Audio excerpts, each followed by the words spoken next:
ಕನ್ಯಾದ ಮೇಲಿಕೆ ಹಾಗೂ ರವಿಯ ಸಲುವಾಗಿ ಕಾಲ್ನಡಿಗೆಯಲ್ಲೇ ಹೋಗಿದ್ದ. ಅಂತವನ ಗಣಿತದವರು ನಿಂತರು ನನ್ನ ಗಣಿತಿನ ತೊಂದರಲ್ಲ. ಗೌಡ್ರೆ, ತಮ್ಮ ಮಾತಿನ ಅರ್ಥವೇ ಬೇರೆ ಆಗ್ತಾ ಇದೆಯಲ್ಲ. ಅರ್ಥವೆಂದು ನೀ ಸುಮ್ಮನೆ ಪೇಸಾಡಿದರೆ ವ್ಯರ್ಥವಾಗುವುದು ನಿನ್ನ ಪಾಲು. ಗೌಡರೇ, ಏನಿದೆ ನಿಮ್ಮ ಮಾತು? ಈ ನಾಡಿಗೆ ದೊರೆಯಾಗಿ ಮೆರಿಬೇಕಾದ ನೀವು, ನಾವೆಲ್ಲ ನಿಮ್ಮ ಮಕ್ಕಳ ಸಮಾನ ಅಲ್ವಾ?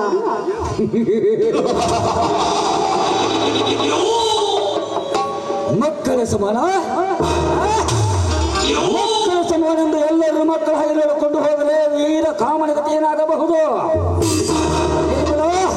ಸುಮ್ಮನೆ ನೀವು ವ್ಯರ್ಥ ಹಾಗೆ ಮಾಡಿದರೆ ನಿನಗೆ ಅಧೋಗತಿ ಬರೋದು ಎಚ್ಚರ.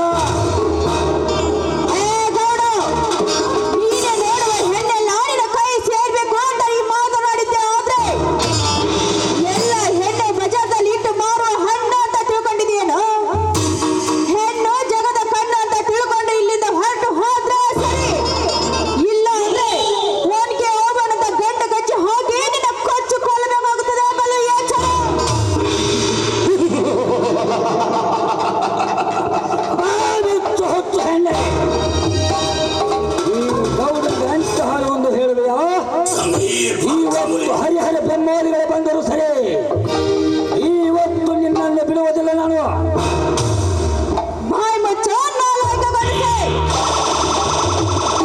ನನ್ನ ಗಂಡನನ್ನ ಬಿಟ್ಟು ನಿನ್ನ ಸೇರು ಅಂತ ನುಡಿತಾ ಇದೆಯಲ್ಲ, ಈ ನಿನ್ನ ಮಾತು. ನಾನು ಅಷ್ಟೇ ಯಾಕೋ ನನ್ನಂತ 10 ಹೆಂಗಸರು ಬಂದ್ರು ಕೂಡ ಶಕ್ತಿ ಕೊಡೋಷ್ಟು ನನ್ನ ಗಂಡನ ತೋಳಿನಲ್ಲಿದೆ. ನಿರ್ಮಲ, ಅವತ್ತು ನನ್ನ ಮನೆಗೆ ಬಂದ ಹಾಗೆ ಹೀಗೆ ಅಂತ ಸೋರತಲ್ಲ ಮಾತು ಹೇಳೆ ತೋಲಿ ಕಟ್ಟಿಸಿಕೊಂಡು ನನ್ನ ಮಗಳನ್ನು ಕರೆದುಕೊಂಡು ಹೋದೆಯೋ ಸೊಲೆ ಮಗನನ್ನು ಅವಳಾಗಲೇ ಎಲ್ಲ ನಿನ್ನದಾಗಲೇ ಬಿಡುತ್ತೇನೆ ನಾನು. ಗೌಡ, ನನ್ನ ಗಣದಲ್ಲಿ ಏನಾದ್ರೂ ಅನುಮಾನ ಅಂತ ಇದ್ದಿದ್ದೆ ಆದ್ರೆ ನಿನ್ನ ಪಟ್ಟದ ಹೆಡದರಿದ್ದಾರಲ್ಲ, ಅವರಲ್ಲಿ ಒಬ್ಬರು ಕೊಟ್ಟು ರಾತ್ರಿ ಕೊಟ್ಟು ಕಳಿಸು. ಬೆಳಗ್ಗೆ ಎದ್ದು ಕೇಳು ನನ್ನ ಗಂಡ ಕೊಟ್ಟ ಸುಖ ಹೇಗಿತ್ತು ಅಂತ.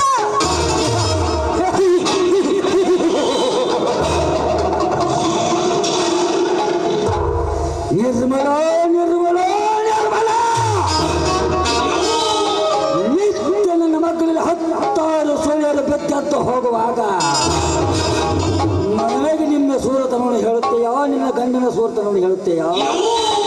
ಲೇ ಹೊತ್ತು ಹೆಣ್ಣೆ, ನಿನ್ನ ಗಂಡನ ಸೂರತ ನನ್ನ ಮುಂದೆ ಹೇಳಬೇಡ. ತಮ್ಮ ನೀನು ಹಾಂದು ಅಪ್ಪಿಕೊಂಡರೆ ಸರಿ, ಇರದಿದ್ದರೆ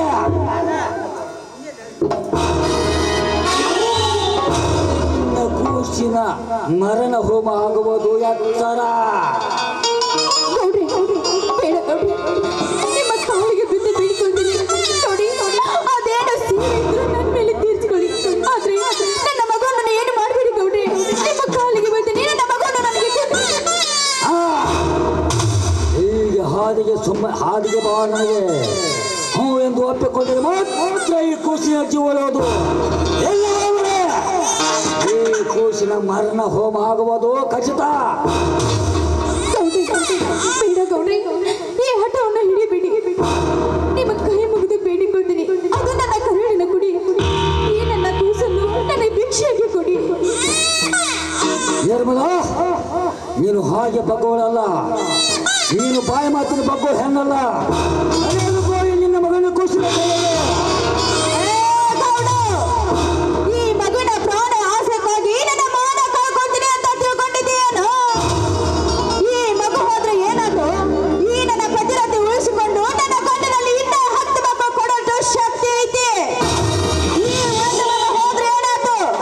ಇನ್ನ 10 ಮಕ್ಕಳನ್ನು ಪಡಿತಾಳೆ ಈ ಗರತಿ.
ಮಾತನ್ನು ಕೇಳುವುದಿಲ್ಲ.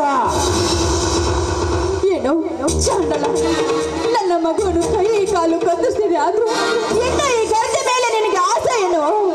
ಈ ಗರ್ತೆ ಕೊಡೋ ಶಿಕ್ಷೆ ಇದೆ ಕಣೋ ನಿನಗೆ.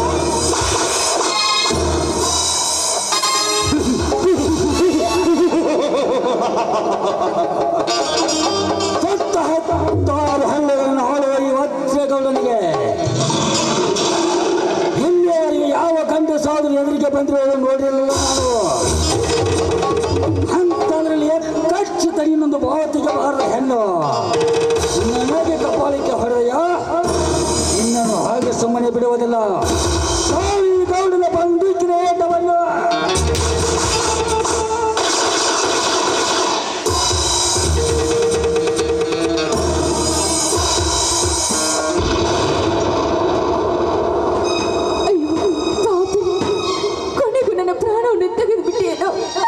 ನನ್ನ ಪ್ರಾಣ ಹೋದರೂ ಸರಿ, ನಿನ್ನ ಪ್ರಾಣ ತೆಗೆದುಕೊಳ್ಳದೆ ಬಿಡೋದಿಲ್ಲ ಅಪ್ಪ.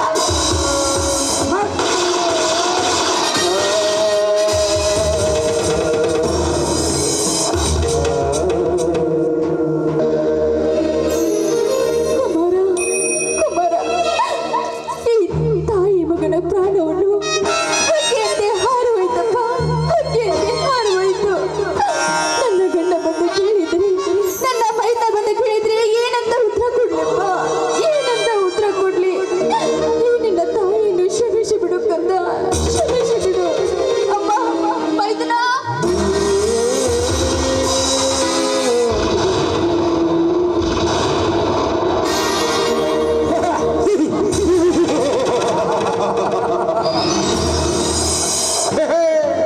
ಹಿಂದಿನ ದಿವಸ ನಾನು ಮಾತು ಕೊಟ್ಟಿದ್ದೆ.